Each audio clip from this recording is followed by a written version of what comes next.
এই যে আমারটাই দেখেন, আমার মেয়ে দেখাইতে গেছে। না, আসো।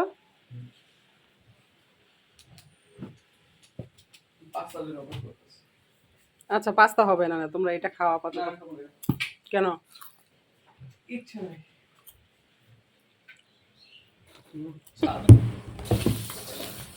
বাহিরে বৃষ্টি আর ঘরে সবার আনন্দ। এতটা গরমের পর এক পশলা বৃষ্টি, আনন্দ তো হবারই কথা। সবাই খুশি আমরা। এক একজন একটা বায়না করছে। মা সন্ধ্যা হয়ে গিয়েছে, হালকা চুলা লেগেছে। কেউ বলছে পাস্তা খাবে, কেউ পপকর্ন। মনে হচ্ছে একটা রেস্টুরেন্টে জব করি বিনা বেতনে। মজা করলাম, আসলে আমি আনন্দই পাই। বাচ্চারা খেতে যাচ্ছে আর আমি দিব না। যদিও খুবই টায়ার্ড লাগতেছে, কারণ বুঝতেই পারছেন কাজের মানুষ না থাকলে কতটা কাজ নিজেকে করতে হয়।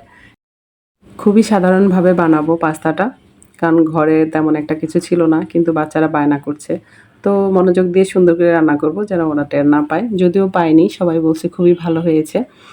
এদিক দিয়ে সারাদিন কারেন্ট নেই, কিছু করার নেই। কি করব বলেন, অন্ধকারে রান্না করতেছি, তার ওপর পানি নেই, খাবার পানি, সে দূর থেকে খাবার পানি আনতে হয়েছে। তো আমার হাতে যা যা ছিল তাই দিয়ে পাস্তাটা আমি সেরে নিয়েছি। এখানে গরুর দুধ দিয়ে দিয়েছিলাম, পেঁয়াজও দেইনি, শুধু একটা ডিম সটে করে তারপর এটার মধ্যে পাস্তাটা দিয়ে দিয়েছিলাম, একদম সিম্পলিভাবে। তাই বাচ্চারা খেয়ে নিয়েছে। প্রথম কথা, অনেক খিদা ওদের, অনেকটা সময় ধরে কিছু খায়নি সে দুপুরের পর থেকে। অনেক কাজে আমি বিজি ছিলাম, আর তারা খুব একটা খেতে চায় না নিজের হাতে এখনও। কি করব, কিছু করার নেই। সারাটা দিন ভালোই গেছে, মোটামুটি কাজ টাজ করছি, সবই ঠিক আছে। বৃষ্টি আসছে, ভালো লাগতেছে এক হিসেবে, যেহেতু প্রচণ্ড হিউজ পরিমাণে গরম। কিন্তু কখনো ভাবতে পারিনি আমাদের জীবনে একটা বড় ধরনের দুর্ঘটনা চলে আসবে। কিছুক্ষণ পরই সেই ঘটনাটা ঘটেছে আমাদের জীবনে। তো যাই হোক, পাস্তাটা আমি রেডি করে ওদের দিচ্ছি। আসসালামু আলাইকুম মাই ইউটিউব ফ্যামিলি, কেমন আছেন সবাই? আই হোপ সবাই ভালো আছেন। আলহামদুলিল্লাহ, আমরাও সবাই ভালো আছি। মাই ভিলেজ লাইফ আয়েশা চ্যানেলে সবাইকে স্বাগত। দূরে ও কাছে যে যেখান থেকে দেখছেন প্রত্যেককে জানাচ্ছি আন্তরিক শুভেচ্ছা ও অভিনন্দন। যারা আমার চ্যানেলটি সাবস্ক্রাইব করেছেন তাদের অসংখ্য ধন্যবাদ। আর যারা নতুন আমার চ্যানেলটি দেখছেন, আমার ভিডিওগুলো যদি ভালো লেগে থাকে তাহলে অবশ্যই সাবস্ক্রাইব করে আমার বন্ধু হতে পারেন। পাস্তা সবাই খাওয়ার পর আমার হাজব্যান্ডের বায়না, ওয়েদারটা যেহেতু খারাপ আছে, তো এই খারাপ ওয়েদারে ভুনা খিচুড়ি তো তোমার হাতে খুবই ভালো লাগে, তো এইভাবে যদি বলে তাহলে না করে পারি বলেন। তো সেই জন্য হাজব্যান্ডের অনুরোধে আমি ভুনা খিচুড়ি করছি। তো এখানে আমি আদা আর রসুন একসাথে পেস্ট করা ছিল, আর একটুখানি জিরা ছিল। তো অনেকে ভাববেন হয়তো আদা দিয়েছি, নইলে রসুন দিয়েছি, আসলে দুটো একসাথেই ছিল। তো যাই হোক, সিম্পলিভাবে আমি রান্নাটা করছি, যদিও সিম্পলিভাবেও মজা লাগে। খারাপ হয়নি, ভালোই হয়েছে আলহামদুলিল্লাহ। অনেক হ্যাপি করে আমরা সবাই খাচ্ছিলাম, তারপরে এই ঘটনাটা ঘটেছিল।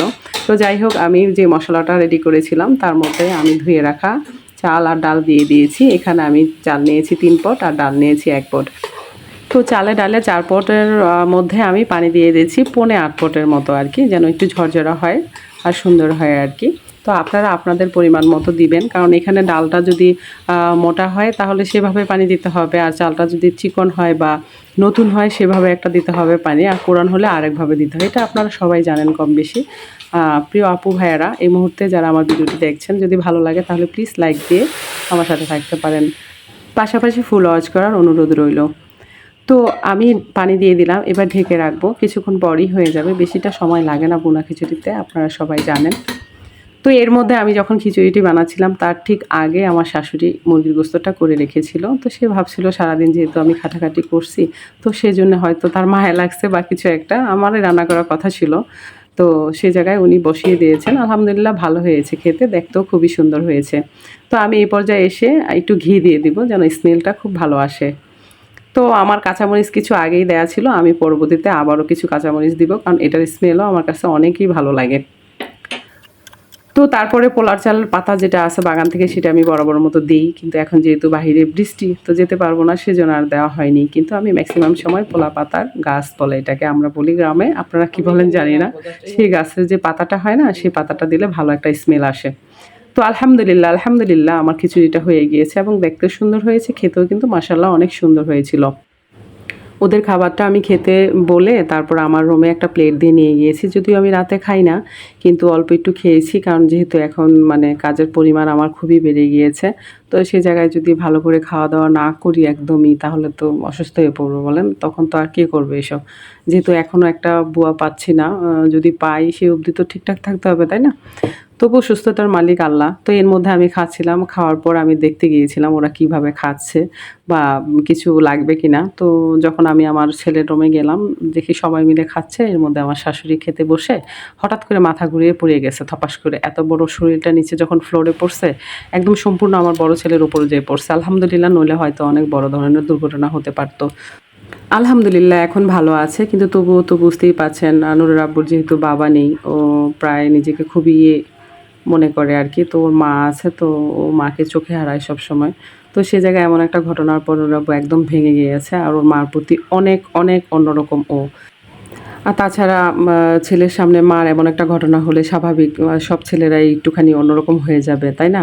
তো আর সব ছেলেরা বলতে কিছু ছেলেরা তো আছে পাষাণ টাইপের, ওদের কথা আর নাই বা বলি। তো যাই হোক, সবাই দোয়া করবেন আমার শাশুড়ির জন্য, উনি যেন নেক হায়াত পায়।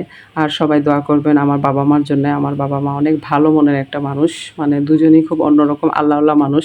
আল্লাহ যেন ওনাদের আমলগুলা কবুল করেন আর ওনাদের নেক হায়াত দেন আর সুস্থ রাখেন সবসময়। যদিও বেশিরভাগ সময় আমার মা অসুস্থ থাকেন, আমার বাবাও আমার মতোই ঠান্ডার সমস্যা। সবাই আমার বাবা মার জন্য দোয়া করবেন। গুড মর্নিং সবাইকে। নামাজ কোরআন শেষ হলো টর্চ লাইট দিয়ে। ইলেকট্রিসিটি নাই। এত প্রকৃতির ভয়ঙ্কর রূপ আমি খুবই কমই দেখেছি আগে আসলে। দারোয়ান চাচাকে বললাম, এক কলসি পানি এনে দেন প্লিজ, খাবারের খুবই প্রবলেম হচ্ছে।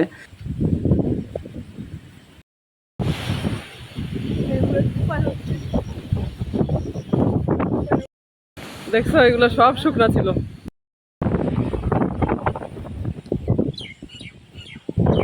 কিভাবে পানি হয়ে গেল? শুকনা ছিল, সেদিনও হেঁটে গেলাম এদিক দিয়ে। এই অবশিষ্ট চালটা আছে, এটা আমাদের উপরে আসলে আসতে পারে, চলো ভাগি।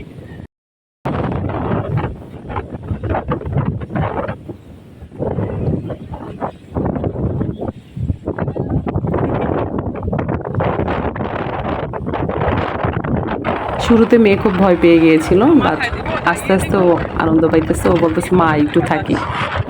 আমি তাকে মানা করলাম যে না, আর থাকা লাগবে না, অনেকটা হয়েছে, এত সাহস ভালো না, ঝড়ে অনেক কিছু হতে পারে, আর তাছাড়া যদি বৃষ্টি আবার জোরে নামে তখন কি করবা তুমি? তো বলে ওকে নিয়ে বাসার দিকে চললাম। ভয় পাইছো? সমস্তটা রাত্র এরকম বাতাস হয়েছে, আর কোথাও কোথাও থেকে সাউন্ড হয়েছে, যেহেতু আমাদের এখানে গাছপালা অনেকটা, তো ভেঙে গেছে, সেটার সাউন্ড হয়েছে, খুবই ভয় পেয়েছিলাম। আরে ও তো শুয়ে আছে গাছটা। বাপরে। তো মাত্র কিছুক্ষণ আগে কারেন্ট আসছে, আমি ভাবতে পারিনি ভিডিও আজকে পোস্ট করতে পারবো। তো বন্ধুরা, আমার ভিডিও যদি আপনাদের ভালো লেগে থাকে তাহলে অবশ্যই লাইক কমেন্ট শেয়ার করবেন, পাশে থাকা বেল আইকনটি ক্লিক করে দিবেন যেন নেক্সট ভিডিও পোস্ট করার সাথে সাথে নোটিফিকেশনটি পেয়ে যান। আজকের মতো এখানেই রাখছি। ভালো থাকবেন, সুস্থ থাকবেন, পরিবারকে খেয়াল রাখবেন, সবসময় পরিবারকে সময় দিবেন। দেখা হবে নেক্সট ভিডিওতে। আজকের মতো এখানেই রাখছি। আল্লাহ হাফেজ। আল্লাহ।